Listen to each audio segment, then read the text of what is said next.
Assalamualaikum warahmatullahi wabarakatuh. Innal hamdalillah nahmaduhu wa nasta'inuhu wa nastaghfiruh wa na'udzu billahi min syururi anfusina wa min sayyiati a'malina. May yahdihillahu fala mudhillalah wa may yudlil fala hadiyalah. Asyhadu an la ilaha illallah wahdahu la syarikalah wa asyhadu anna Muhammadan abduhu wa rasul sallallahu alaihi wa ala alihi wa ashabihi wa man tabi'ahum bi ihsan ila yaumiddin. Amma ba'd. Al-ikhwan wal akhwat jamaah salat maghrib rahimani wa rahimakumullah. Alhamdulillah, pada malam hari ini kita di pertemuan kelima dalam pembahasan kitab Tauhid. Kita alhamdulillah sudah masuk di bab keutamaan tauhid, yaitu fadlut tauhid wa ma yukaffiru minad dunub. Keutamaan tauhid dan apa yang dia gugurkan dari dosa-dosa. Di pertemuan yang lalu kita sudah ambil ayat pertama, bahwa kalau kita bertauhid maka kita akan aman di dunia ini, di alam barzakh, dan nanti di akhirat. Demikian pula kita akan mendapatkan petunjuk. Kita akan malam hari ini melanjutkan dalil kedua yang penulis sebutkan dalam masalah keutamaan tauhid dan apa yang dihapuskan dari dosa. Kata beliau rahimahullah, Syekhul Islam Muhammad ibn Abdul Wahhab rahimahullahu ta'ala, an Ubadah ibn Samit radhiyallahu ta'ala anhu qala Rasulullah sallallahu alaihi wa ala alihi wasallam, man syahida an la ilaha illallah wahdahu la syarikalah wa anna Muhammadan abduhu wa rasuluhu wa anna Isa abdullahi wa rasuluhu wa kalimatuhu alqaha ila Maryam wa ruhum minhu wal jannatu haqqun wan naru haqqun adkhalahullahu jannata ala ma kana minal amal. Akhrajahu, dikeluarkan oleh keduanya, yaitu dikeluarkan oleh Al-Imam Al-Bukhari dan Imam Muslim. Kata beliau dari Ubadah ibn Samit radhiyallahu ta'ala anhu, beliau berkata, Rasulullah sallallahu alaihi wa alihi wasallam bersabda, man syahida, siapa saja yang bersaksi, itu dia yakini dengan hati, ucapkan dengan mulut, dan beramal di atasnya, an la ilaha illallah, bahwasanya tidak ada yang berhak disembah kecuali Allah, wahdahu, satu-satunya, la syarikalah, tidak ada sama sekali sekutu baginya, yaitu dia bertauhid. Karena orang kalau bersaksi tidak ada yang berhak disembah kecuali Allah satu-satunya, tidak ada sekutu, maksudnya dia bertauhid, mentauhidkan Allah. Wa anna Muhammadan abduhu wa rasuluh, dan bahwasanya Muhammad adalah hamba Allah dan utusannya. Wa anna Isa abdullahi wa rasuluh, dan Isa adalah hamba Allah dan rasulnya. Wa kalimatuhu alqaha ila Maryam, dan kalimat Allah yang Allah berikan kepada Maryam. Wa ruhum minhu, dan dia adalah ruh dari ciptaan Allah, dan dia bersaksi surga itu benar, neraka itu benar adanya, maka Allah akan memasukkannya ke dalam surga bagaimanapun amalannya. Ini keutamaan tauhid. Masuk surga bagaimanapun amalannya.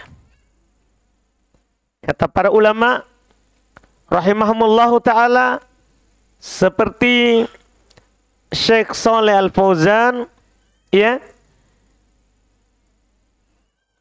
beliau komentari dia akan masuk surga bagaimanapun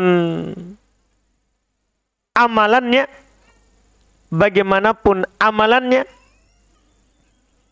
Beliau berkata, adakhalahul jannah wa in kana muqassiran walahu dunub.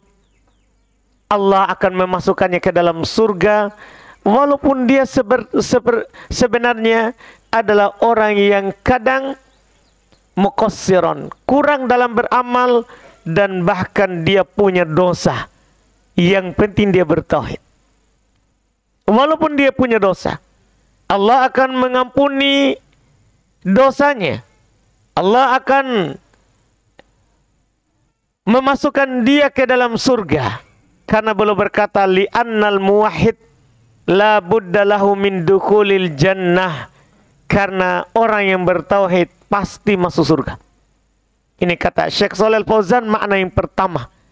Allah akan memasukkannya ke dalam surga bagaimanapun amalannya. Maksudnya, walaupun dia kurang, walaupun dia berdosa, pasti surga. Yang penting bertauhid. Makna yang kedua, juga yang Syekh Shalih Al-Fauzan katakan, adakhalahul jannata wa takunu manzilatuhu fiha ala hasabi amali. Ini makna juga benar. Allah akan memasukkannya ke dalam surga, dan kedudukannya dalam surga sesuai dengan amalannya. Pokoknya masuk surga. Intinya masuk surga. Kedudukannya bagaimana? Tergantung amalannya. Walaupun sedikit, yang jelas pasti masuk surga. Ini keutamaan orang yang bertauhid. Iya. Syaratnya dia bersaksi bahwasannya tidak ada yang berhak disembah kecuali Allah satu-satunya. Tidak ada sekutu. Itu syaratnya. Kapan dia mengatakan sembahanku Allah saja, tidak ada syarikat. Iya, ditambah dengan setelahnya itu kan persaksian tambahan. Itu kelengkapan hadits. Dia juga bersaksi Muhammad adalah hamba Allah dan Rasulnya. Dia juga bersaksi Isa itu hamba Allah dan Rasulnya, bukan Tuhan. Dia juga bersaksi bahwa Isa itu adalah kalimat Allah yang Allah berikan kepada Maryam, yaitu kun fayakun. Jadi maka jadilah Isa tanpa bapak. Itu juga ruh dari Allah. Demikian pula dia bersaksi surga itu benar, neraka itu benar adanya, maka pasti masuk surga. Bagaimanapun amalannya, walaupun amalannya sedikit, kalau dia bersyahadat la ilaha illallah, tidak ada sekutu baginya, dia bertauhid, maka dia meninggal pasti akan masuk ke dalam surga. Adapun kalau kedudukannya tentunya tidaklah sama kedudukannya orang yang banyak amalannya dengan orang yang sedikit amalannya. Tapi yang pasti adalah masuk surga. Ini keutamaan bertauhid.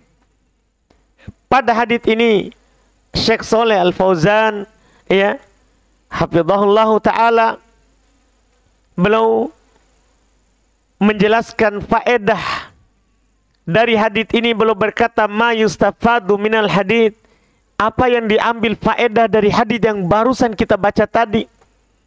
Fadlut tauhid wa anna allaha yukaffiru bihi dzunub, keutamaan tauhid, bahwasanya Allah dengan sebab bertauhid akan menghapus yang namanya dosa-dosa dari seorang hamba.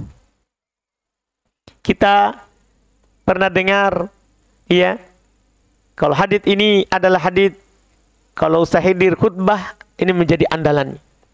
Hadits bitokoh. Orang yang tidak punya amalan kecuali kalimat tauhid. Bersamaan dengan itu dia punya dosa 99 lembar. Satu lembarnya sejauh mata memandang. Iya, ini sering dikhutbahkan. Hadits dari seorang sahabat Abdullah ibn Amr ibn al-As, riwayat Imam Tirmidzi. Kata Abdullah bin Amr, qala Rasulullah bercerita. Ini tentang keutamaan tauhid dan dia akan menghapus dosa kalau kita bertauhid. Innallaha yastakhlisu rajulan min ummati. Sesungguhnya Allah Subhanahu wa taala memanggil seorang diri, seorang jiwa dari umatku, ala ru'usil khalaiki yaumal qiyamah, di hadapan seluruh makhluk, di hadapan seluruh manusia pada hari kiamat, di padang mahsyar. Mana nanti di sana tidak ada lagi namanya tanah yang tidak datar, sehingga tidak ada yang tidak melihat orang lain. Di sana nanti ada seorang laki-laki dipanggil di hadapan seluruh makhluk. Fayunshar lahu tis'atan wa tis'ina sijillan. Maka diberikanlah kepadanya 99 catatan dosanya. Kullu sijillin maddal basar, setiap satu lembar catatan dosanya sejauh mata memandang. Jadi perlihatkan 99 catatan dosanya, satu lembar sejauh mata memandang. Bayangkan itu berapa banyak dosa yang dilakukan. Allah bertanya kepadanya, atunkiru min hadza syai'a? Apakah ada yang kamu ingkari dari catatan dosamu ini sedikit? Walaupun sedikit, ada nggak yang kamu ingkari? Dan juga Allah bertanya kepadanya, adzalamatka katabatil hafidun? Apakah para penulisku yang selalu menjagamu mendolimimu? Artinya ada yang dia lebihkan dalam catatan. Kan ini 99 lembar dosa. Apakah para penulisku mendolimimu? Dia qala hanya berkata dengan tunduk, la ya Rabb, tidak wahai Rabbku, saya tidak ingkari itu dan tidak ada yang mendolimi saya. Itu benar dosa saya. Fayaqulu, maka Allah berkata kepadanya, karena kita semua ini akan Allah ajak bicara langsung. Nabi katakan begitu tanpa terjemah, karena Allah mengetahui seluruh bahasa. Maka Allah berkata kepadanya, alaka udrun au hasanah? Apakah kamu punya udur jatuh dalam sekian banyak dosa? Atau apakah kamu punya satu saja kebaikan? Kata Nabi, fayabahatur rajul, orang itu pun diam, mencari, memikirkan apakah dia punya udur atau punya kebaikan di samping keburukannya itu 99 lembar. Fayaqul, setelah itu dia berkata, la ya Rabb, tidak wahai Tuhanku. Dia tidak ingat lagi saking banyak dosanya. Fayaqulu bala, maka Allah berkata kepadanya, bahkan ada, innalaka indana hasanah wahidah, kamu memiliki satu kebaikan di sisi kami. Jadi ada satu kebaikannya. La dzulmal yaum alaik, Allah ingatkan, tidak ada kezaliman bagimu pada hari ini. Walaupun satu kebaikan akan dihadirkan, sebagaimana dosamu semua dihadirkan. Fatukhrajulahu bitaqah, dikeluarkanlah untuknya bitaqah, kartu kecil. Iya, catatan kecil dari catatan amalannya. Fiha asyhadu an la ilaha illallah wa anna Muhammadan abduhu wa rasuluh. Di dalam catatan kecil itu tercatat di dalamnya bahwasanya dia pernah berkata asyhadu an la ilaha illallah, wa anna Muhammadan abduhu wa rasuluh. Fayaqulu, maka Allah berkata kepadanya, ahdiruh, hadirkan dia ke timbangannya. Dengan membawa 99 dosa dan satu catatan kecil kebaikan. Dia berkata, ya Rob, ma hadhil bitaqah ma hadis sijilat. Wahai Rob, artinya dia sudah putus asa ini. Enggak usah ditimbang. Apa nilainya catatan kecil ini dibandingkan dengan itu 99 satu lembarnya sejauh mata memandang? Apa nilainya? Fayuqal, maka dikatakan kepadanya, innaka la tulam, pokoknya hadir, kamu tidak akan didolimi. Qala, kata Nabi, fatudu sijillat fi kifah, maka 99 tadi itu catatan dosa sejauh mata memandang satu lembarnya diletakkanlah di salah satu anak timbangan. Karena timbangan itu pasti punya dua kifah, pasti punya dua ya timbangannya, satu sebagai untuk yang ditimbang, satu untuk timbangannya, kan begitu. Maka diletakkanlah di salah satu anak timbangannya itu catatan dosanya 99 tadi dan la ilaha illallah di satu timbangan. Apa yang terjadi? Kata Nabi, fatashat as-sijillat wa thaqulatil bitaqah. 99 catatan dosanya itu terbang. Dan yang berat adalah kartu kecil tadi. Lihat, la ilaha illallah. Inilah tauhid. Inilah judulnya tadi. Inilah yang dikatakan oleh Syekh Shalih Al Fauzan tadi, bahwa tauhid itu adalah utama dan dia menggugurkan dosa-dosa yang ada. Yang kedua, faedah dari hadits tadi, sa'atu fadlillahi wa ihsani. Kata Syekh Shalih Al Fauzan, luasnya itu keutamaan Allah dan kebaikan Allah kepada kita. Kita ini yang tidak mampu bersyukur. Sangat banyak pemberian Allah di dunia ini. Banyak sekali pemberian Allah. Demikian pula nanti ketika kita kembali kepada Allah. Iya. Ini adalah keutamaan daripada orang yang bertauhid. Orang yang bertauhid di hadits yang pertama ini. Kemudian kata beliau berikutnya lagi hadits kedua. Walahuma fi hadithi Itban.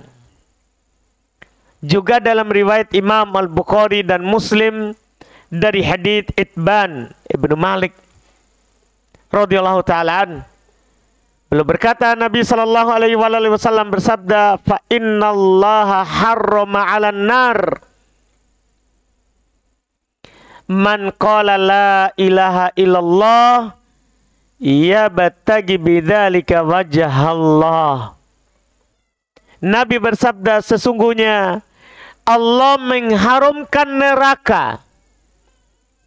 Allah mengharamkan neraka bagi siapa yang mengucapkan la ilaha illallah, bagi siapa yang mengucapkan tidak ada yang berhak disembah kecuali Allah, ya batagi bidzalika wajah Allah, yang mana dia ucapkan itu hanya mengharap wajah Allah, ikhlas. Bayangkan, tadi pasti masuk surga. Ini keindahan syariat. Pasti masuk surga dan haram neraka di sini hadits. Bagaimanapun amalannya, pasti masuk surga. Kan bisa saja dia masuk surga setelah diadab. Ternyata orang mengucapkan la ilaha illallah ikhlas, itu syaratnya. Hanya mengharapkan wajah Allah, bukan hanya ngomong, Bukan hanya katakan la ilaha illallah tanpa ada keikhlasan dalam hati. Iya. Dia ucapkan la ilaha illallah mengharap hanya wajah Allah, yaitu ikhlas dalam mengucapkannya. Haram, neraka, keutamaan. Iya. Hadits ini menjelaskan syarat daripada la ilaha illallah itu diucapkan. Yang berguna adalah kalau kita ikhlas, tidak syirik setelah kita mengucapkannya. Dan ini menunjukkan keutamaan tauhid. Jelas sekali ini. Iya. Kata Syekh Shalih Al Fauzan, hafizahullah ta'ala, ma yustafadu minal hadits, diambil faedah dari hadits ini, fadlut tauhid wa annahu yunkidu minan nari wa yukaffirul khotoya. Keutamaan tauhid, dia itu membebaskan kita dari neraka dan menggugurkan dari dosa-dosa. Tapi ingat, annahu la yakfi fil imani nutku. Tapi ingat, kata beliau, tidak cukup kita ngomong, kita ucapkan min ghairi tiqadil qalbi, tanpa ada keyakinannya dalam hati. Kahalil munafikin, seperti keadaan orang munafik. Harus kita ucapkan, ada keyakinan bahwasannya tidak ada yang berhak disembah kecuali Allah. Harus ada keyakinan. Dari ucapan itu baru kita akan mendapatkan yang namanya pengharaman dari neraka. Makanya kata beliau, annal amala la yanfa'u illa idza kana khalisan liwajhillahi. Amalan itu tidak akan mungkin bermanfaat kecuali ketika dia ikhlas hanya mengharap wajah Allah. Wasawaban ala sunnati Rasulillah, dan dia adalah benar di atas sunnah Rasulullah. Anna man qala la ilaha illallah wa huwa yad'u ghairallah lam tanfa'uhu. Adapun orang yang mengucapkan la ilaha illallah tapi berdoa kepada selain Allah, tidak bermanfaat. Tidak bermanfaat. Kahali ubadil kubur al-yaum. Beliau singgung sedikit keadaan orang hari-hari ini. Seperti keadaan para penyembah kubur di hari-hari ini. Mereka ngomong la ilaha illallah, tapi tawaf di sekitar kuburan orang soleh. Dikir semalaman, tapi di situ juga ada kuburan orang solehnya, syekhnya, guru torikonya, yang dia sujud di situ, menangis di situ, dikir di sekitarnya, dia kasih kelambu. Percuma la ilaha illallah, tidak bermanfaat. Harus ya batagi bidzalika wajah Allah. Harus diharapkan dengan itu hanya wajah Allah. Tidak boleh ada yang namanya syirik. Ini syaratnya. Baru kita akan dikatakan haram neraka. Iya. Syekh Ibnu Taimin di dalam syarah kitab Tauhid, beliau membantah sedikit orang Murji'ah dalam bab ini. Kata beliau, fil hadithi raddun alal Murji'ah. Pada hadits ini terdapat bantahan terhadap orang Murji'ah. Kalau di Syekh Shalih Al Fauzan tadi, bantahan terhadap orang-orang sufi yang siang dan malam ucapkan la ilaha illallah, bahkan lebih banyak daripada orang biasa. Mereka punya wirid 1000 kali la ilaha illallah. Mereka ucapkan la ilaha illallah sampai seperti orang gila. Iya, sampai seperti orang gila karena khusyuknya. Tapi bertabaruk dengan kuburan orang soleh. Ini hadits bantahannya. Juga Syekh Ibnu Taimin kata beliau, fil hadithi raddun alal Murji'ah. Pada hadits ini terdapat bantahan terhadap orang Murji'ah. Alladzina yaqulun, yang mereka berkata yakfi qaul la ilaha illallah, cukup ngomong saja la ilaha illallah, kamu aman. Itu kamu aman, tidak berbahaya maksiat, tidak berbahaya apapun. Pokoknya ucapkan la ilaha illallah, kamu aman. Duna betigo wajhillah, tanpa mengharapkan wajah Allah. Nah, kita tidak ada katakan, tidak cukup bicara, tapi harus ada mengharapkan wajah Allah, keikhlasan dari dalam hati.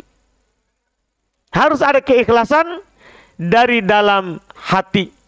Iya, ini yang beliau ingatkan. Iya, demikian pula ini yang dikatakan oleh Syekh Sulaiman ibn Abdullah ketika beliau mensyarah hadits ini.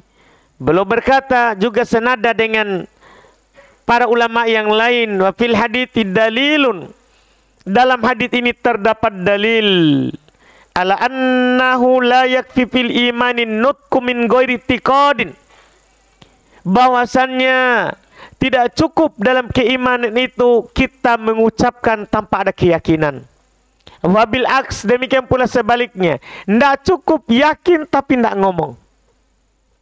Tidak cukup. Kalau kita katakan la ilaha illallah, tidak ada keikhlasan dari dalam hati, tidak ada keyakinan bahwa tidak ada yang berhak disembah kecuali Allah, tidak berguna. Itu munafik. Tidak pula sebaliknya, yaitu tidak cukup kita meyakini tapi tidak berbicara, tidak ucapkan la ilaha illallah, tidak cukup juga. Ini seperti keadaan misalnya Abu Thalib. Dia tahu bahwasanya agama yang paling benar adalah agamanya Muhammad. Tapi ketika Nabi mengatakan kepadanya, ya am, qul la ilaha illallah kalimatan uhajjulaka biha indallah. Wahai pamanku, ucapkan la ilaha illallah, sebuah kalimat nanti saya akan berhujjah, berdalil untukmu pada hari kiamat. Tapi dia tidak ucapkan karena takut celaan orang-orang yang mencelanya, maka tidak berguna. Harus diucapkan dan diyakini. Harus. Iya. Kemudian juga beliau tambahkan, wa fihi tahrimun nar ala ahli tauhidil kamil. Di dalam hadis ini terdapat faedah haramnya neraka bagi pemilik tauhid yang sempurna. Makin bagus tauhid kita, maka makin nyata neraka itu haram untuk kita dan dipastikan kita surga. Wa fihi annal amal la yanfa illa idza kana khalisan lillahi ta'ala. Semua ucapan ulama seperti itu. Di dalam hadis ini terdapat dalil bahwasanya amalan itu tidak akan bermanfaat kecuali harus ikhlas karena Allah Subhanahu wa taala. Ini syarat di dalam beramal. Ini hadits kedua, sama menunjukkan keutamaan tauhid. Hadits ketiga, kata beliau, wa an Abi Sa'id Al-Khudri an Rasulillah sallallahu alaihi wasallam qala Musa, ya Rabb, alimni syai'an adkuruka wa ad'uka bih. Qala qul ya Musa la ilaha illallah. Qala ya Rabb, kullu ibadika yaquluna hadha. Qala ya Musa, law anna samawati sab'a wa amirahunna ghairi wal ardina sab'a fi kifatin wa la ilaha illallah fi kifatin malat bihinna la ilaha illallah. Keutamaan besar sekali. Rawahu Ibnu Hibban wal Hakim wa shahhah. Hadis diriwayatkan oleh Al-Imam Ibnu Hibban dan Al-Hakim serta beliau sahihkan. Kata beliau dari Abu Sa'id Al-Khudri, beliau berkata, dari Rasulullah sallallahu alaihi wasallam bersabda, berkata Musa kepada Allah, Nabi Allah, termasuk orang yang Allah berbicara langsung kepadanya dan dia juga berbicara langsung kepada Allah. Musa berkata, ya Rabb, wahai Rabbku, alimni syai'an, ajarkan kepada saya sesuatu, adkuruka. Saya akan berzikir kepada kamu dengan itu. Wa ad'uka, dan saya akan berdoa kepadamu dengan menggunakan kalimat itu. Qala, maka kata Allah kepadanya, kepada kekasihnya. Namanya, ya, Allah akan mengatakan sesuatu ini kepada kekasihnya, pasti dia akan berikan sesuatu yang sangat bermanfaat dan berharga. Kata Allah kepadanya, wahai Musa, kul ya Musa, katakanlah wahai Musa, la ilaha illallah. 4 kata. Katakan, la ilaha illa Allah. 4 kata. Tidak ada yang berhak disembah kecuali Allah. Kata Musa, ya Rob, semua hambamu bilang itu. Artinya Nabi Musa mau yang khusus. Seluruh hambamu mengucapkan la ilaha illallah. Qala, maka apa kata Allah kepadanya? Ya Musa, artinya jangan kamu sepelekan ini. Wahai Musa, seandainya langit yang 7 dan isinya selain saya, kata Allah, langit yang 7 lapis langit,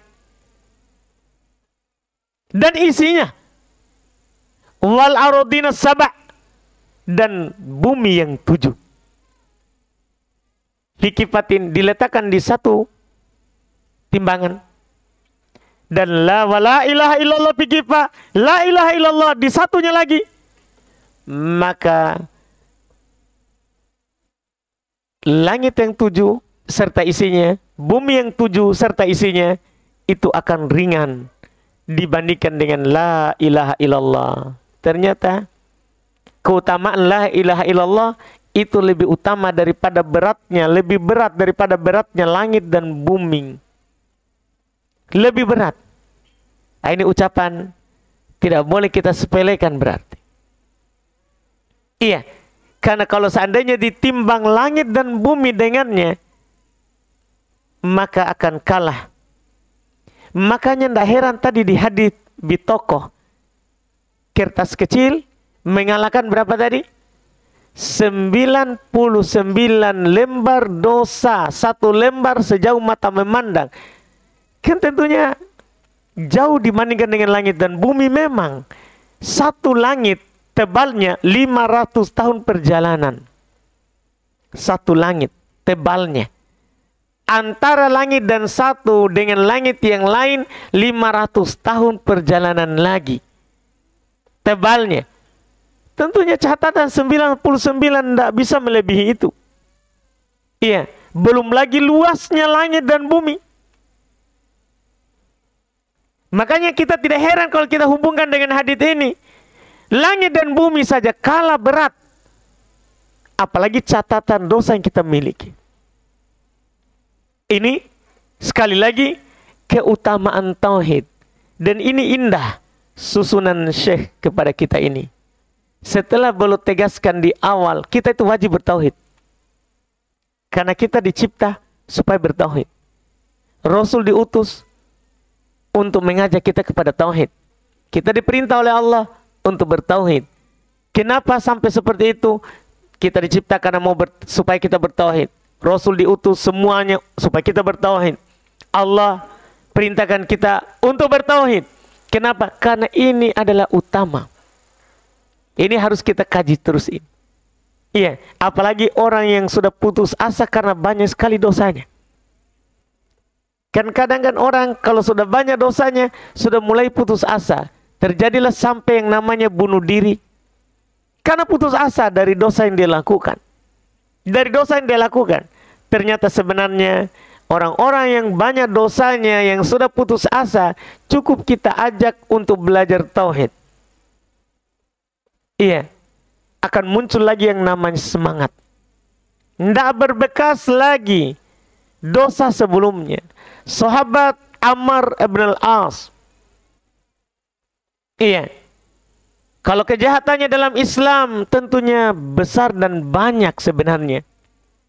Karena dia termasuk utusan musyrikin ke negeri Habasyah untuk menghasut Raja Najasyi supaya diusir muslimin yang hijrah ke sana.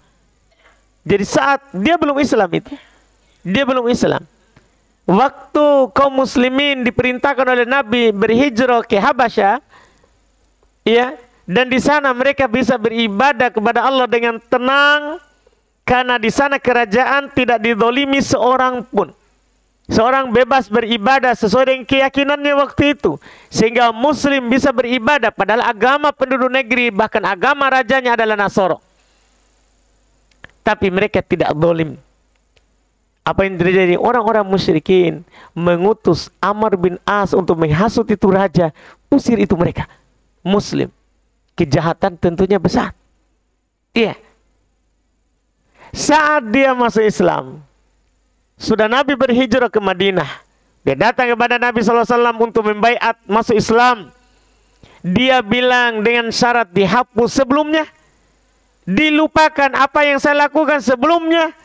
Kata Nabi, tidakkah kamu tahu wahai Ammar, bahwa syahadat itu menghapus semua yang telah lewat, tidak ada lagi bekasnya. Iya, ini tauhid di kehidupan dunia ini. Iya, aman, semua yang telah lewat terhapus. Terhapus. Makanya kata Nabi SAW, man qala la ilaha illallah, siapa yang mengucapkan la ilaha illallah, asama minni dima'ahum, terjaga dariku darahnya. Tidak mungkin akan ditumpahkan darahnya kalau orang sudah masuk Islam. Terjaga darahnya, haram untuk ditumpahkan darahnya. Wa malu, hartanya haram diambil, haram diganggu. Iya, hartanya. Bahkan kalau hartanya jatuh, kemudian kita pungut, wajib kita umumkan setahun. Karena hartanya, iya, kalau dia berharga, itu catatannya. Kalau dia berharga, biasanya orang akan cari kembali kalau hilang itu barang. Maka wajib kita simpan, umumkan setahun sampai orangnya datang. Kalau tidak datang, baru kita boleh pakai. Kenapa? Haram hartanya muslim. Haram hartanya muslim. Wa irdo, kehormatannya. Haram kehormatannya. Makanya dalam syariat Islam, kalau ada orang mau ketuk pintu terus dia intip, sebelum dibukakan, halal dicolok matanya. Halal. Iya. Kehormatan muslim terjaga. Iya. Kehormatannya.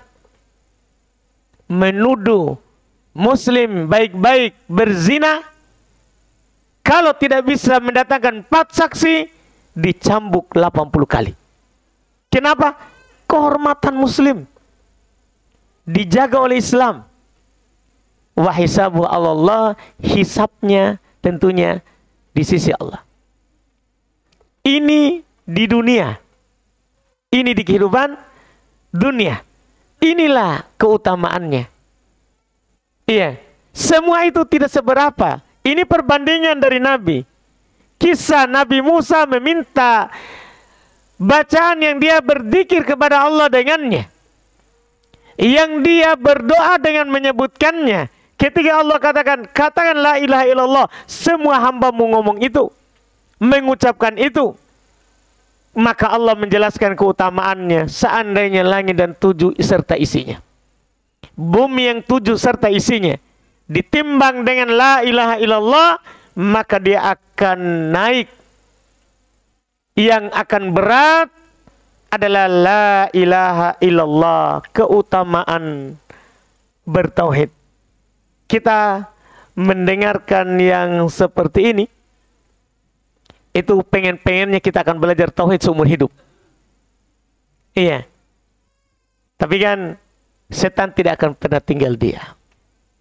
Iya.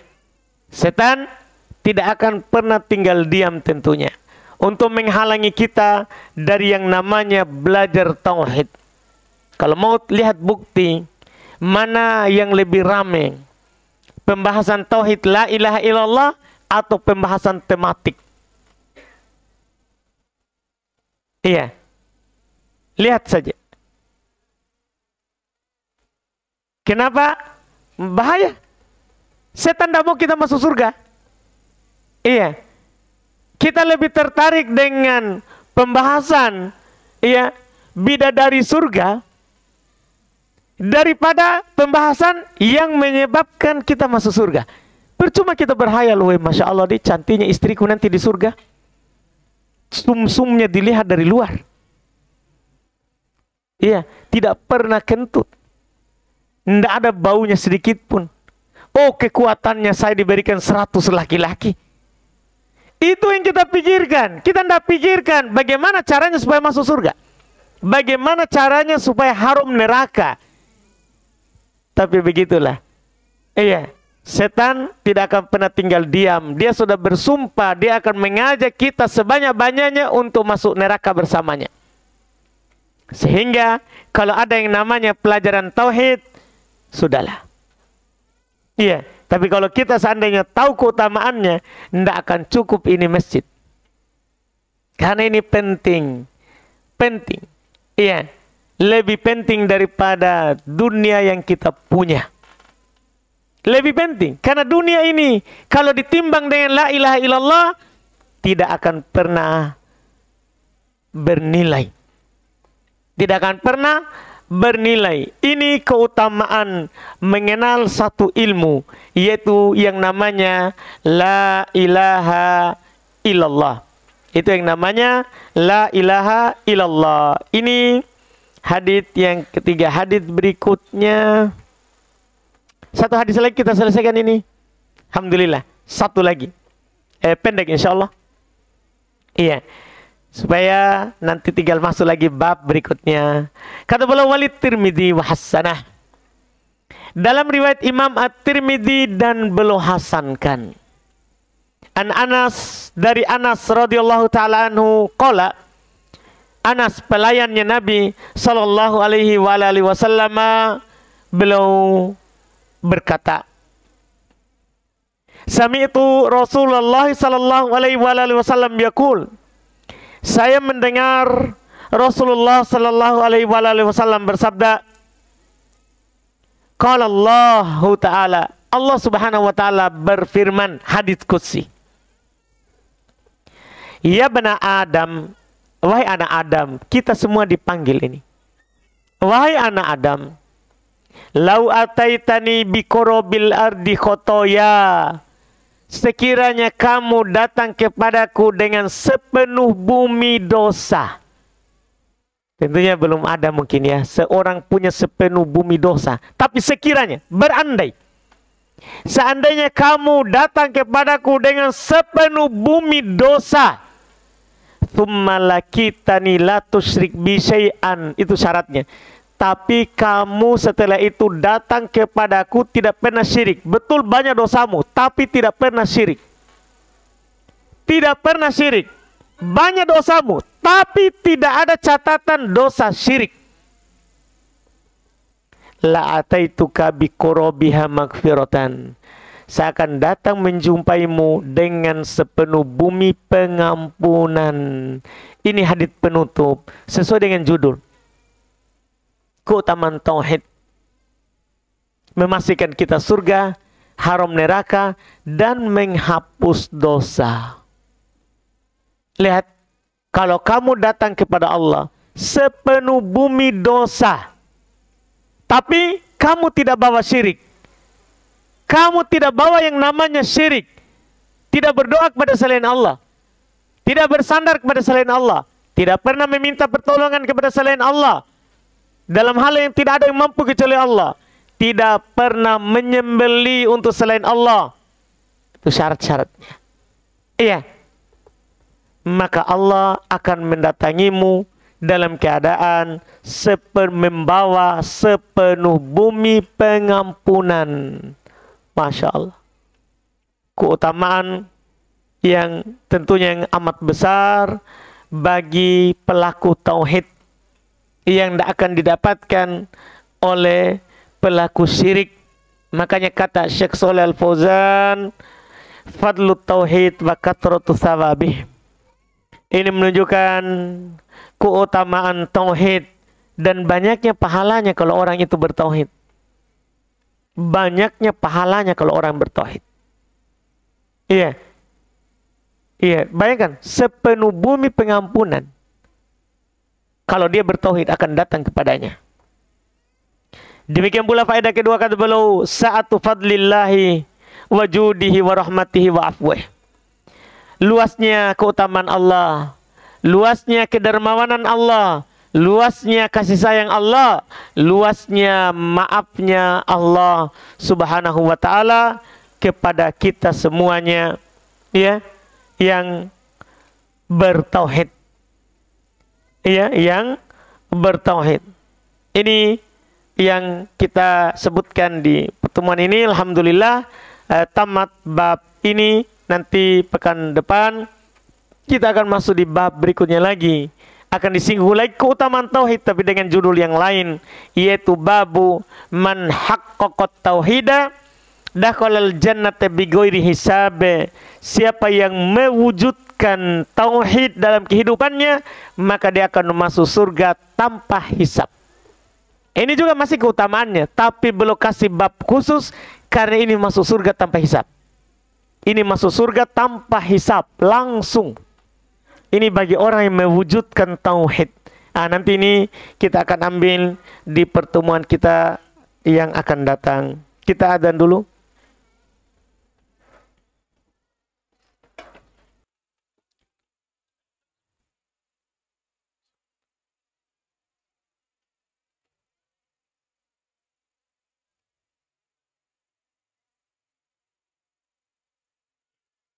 Kita lanjut di tanya jawab. Siapa yang mau bertanya langsung, silakan.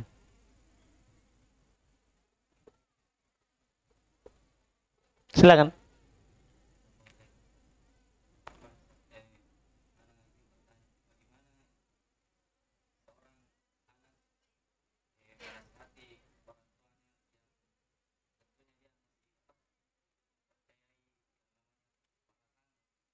Para sango, apa itu?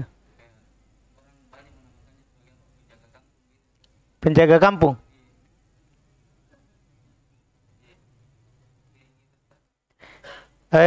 Cara menasihatinya tergantung keadaan sebenarnya.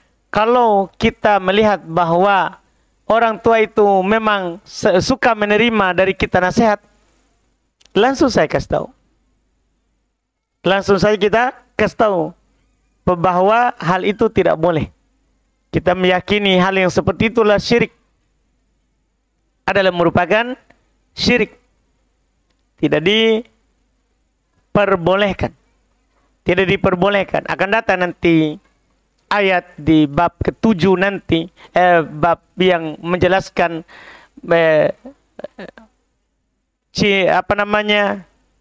jimat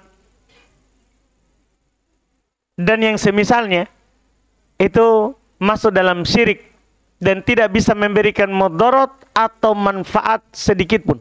Nanti akan datang babnya. Jadi kalau kita lihat bahwa ini orang tua biasa juga menerima kalau kita sampaikan kepadanya, langsung saja kita sampaikan. Tapi kalau dia tidak menerima, maka bisa kita ajarkan dulu yang lain padanya.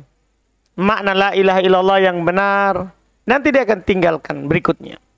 Dia akan tinggalkan berikutnya. Karena kadang sebagian orang, kalau dia adalah tidak mau menerima dari nasihat dari kita, tidak mau kalau langsung itu. Iya. Boleh kita nasihat dulu yang lain. Yang nanti juga ujungnya pasti ke situ. Ujungnya pasti ke situ. Iya. Itu tentunya yang kita lakukan, wallahu alam. Karena untuk mengingkari kemungkaran, ya, harus tentunya melahirkan yang namanya kebaikan. Kalau akan melahirkan kemungkaran yang bahkan lebih besar, tentunya kita tidak boleh menyentuh kemungkaran di sisi itu. Wallahu alam. Sini ada pertanyaan, Ustadz, izin bertanya. Apa hukumnya mencukur jenggot? Karena biasanya jenggot itu subur ketika sudah dicukur. Karena kasihan saya lihat jenggotku kurus tumbuhnya, Ustadz. Seperti tanaman tanpa siraman, seperti bukit tanpa rerumputan. Masya Allah. Ini aslinya ini penulis. Iya. kita alhamdulillah di dalam melaksanakan sunnah, Nabi telah gariskan, kata Nabi, idza amartukum bi amrin fa'atu minhum mastata'tum. Kalau saya perintahkan kepada kalian sebuah perintah, yang mampunya saja. Kalau hanya segitu, itu saja dijaga.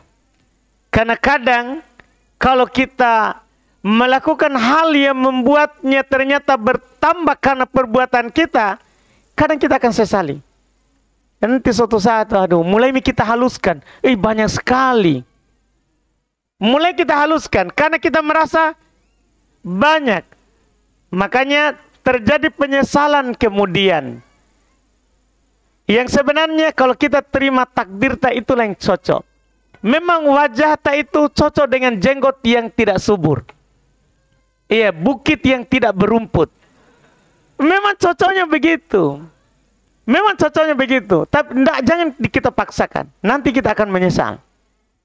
Karena Allah menciptakan sesuatu itu sebaik-baik penciptaan.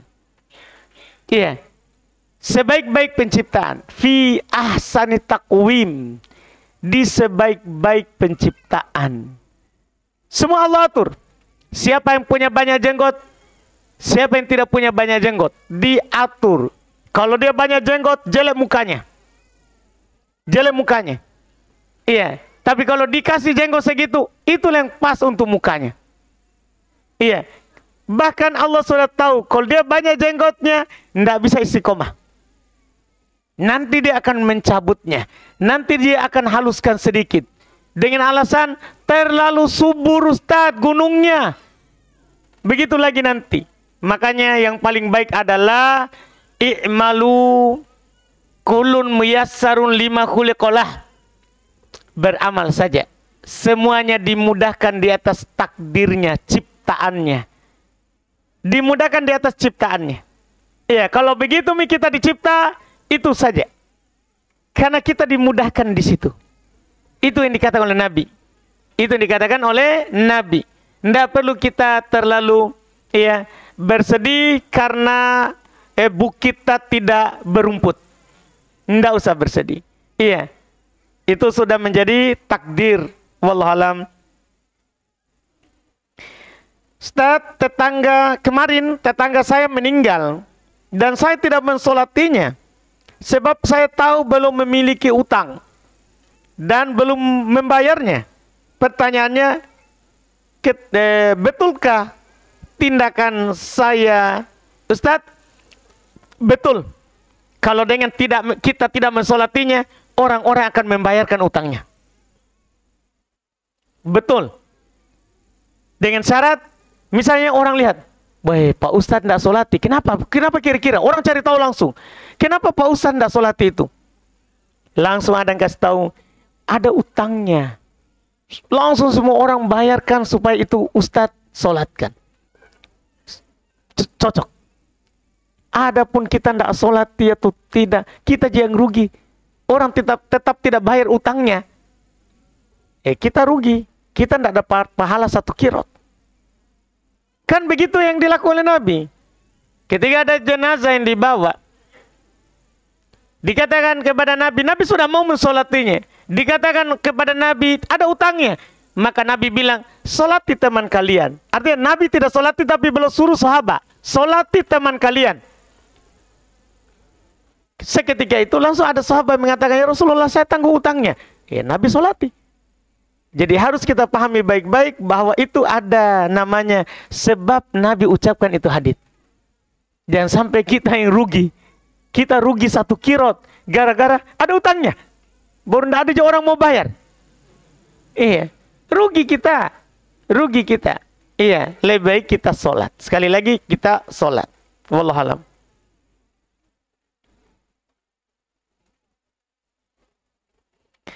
Ustaz, anak punya sepupu ingin menikah dengan seorang janda dan si janda ini mengajukan persyaratan kesepakatan ke sepupu anak. Dia bersedia menikah asalkan sepupu anak wajib menafkahi calon anak sambungnya Pertanyaannya, apakah sudah jatuh kewajiban menafkahi anak sambungnya seperti menafkahi anak kandungnya? Ya, kalau ada syaratnya. Kalau seperti itu syaratnya, maka al-muslim ala syurutihim. Seorang muslim di atas syarat. Di atas syarat. Kalau dia tidak memenuhi syarat itu, maka boleh si perempuan tadi minta cerai. Minta cerai. Karena itu syarat yang tidak menghalalkan yang haram atau mengharamkan yang halal. Kata Nabi, al-muslim ala syurutihim. Seorang muslim itu pegang syarat. Ketika seperti itu syaratnya, maka ketika kita bilang baik, kita akad, maka syarat itu harus dipenuhi.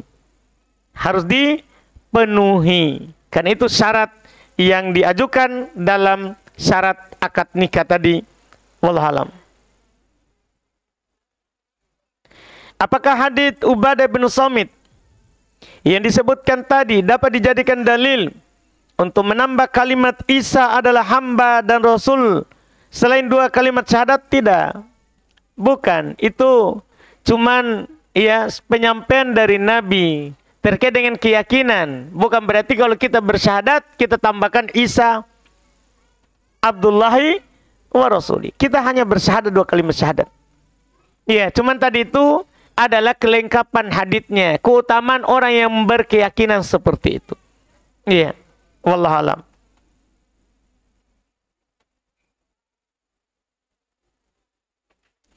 Jika seorang tidak pernah menyembah selain Allah, namun kadang jatuh pada ria dan sum'ah, apakah dia tidak mendapatkan keutamaan yang telah disebutkan? Ria dan sum'ah kan syirik. Kan sudah dibilang tadi, tidak syirik.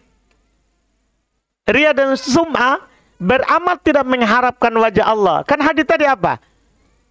Ya batagi bidzalika wajah Allah. Dia mengharap wajah Allah. Ikhlas. Kalau dia ria, mau dilihat. Atau sum'ah, mau didengar. Ria mau dilihat. Sum'ah mau didengar. Iya. Maka itu namanya tidak mengharapkan wajah Allah. Maka tidak masuk dalam keutamaan tadi. Tidak masuk dalam keutamaan yang disebutkan tadi.